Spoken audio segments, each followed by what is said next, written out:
Por eso, queridos amigos, as eleccións de maio non solamente son unhas eleccións para elixir un alcalde, é unha elección para elixir un modelo de país. É unha elección para reivindicar a liberdade e a igualdade dos ciudadanos.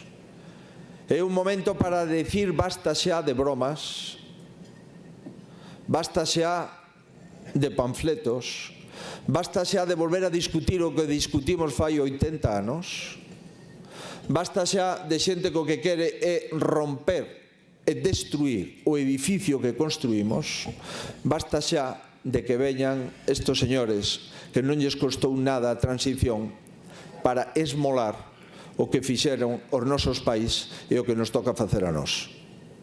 E eu o que vos pido, amigos, é que traballedes, si cabe, con máis interés e con máis intensidade que nunca, porque non solamente nos vamos a elexir o alcalde de Lugo ou a alcaldesa de Mondoñedo. Non. Vamos a elexir a forma de vivir en democracia, a forma de respetar os demais, a forma e a igualdade de todos os españois, xa vivan en Girona ou vivan en Pontevedra.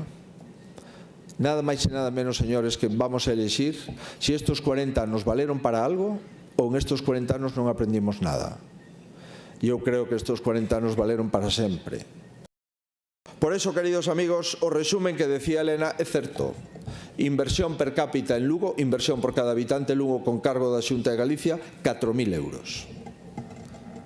Nunca houbo tanto investimento en Lugo como agora. Eso é a conclusión e o resumen.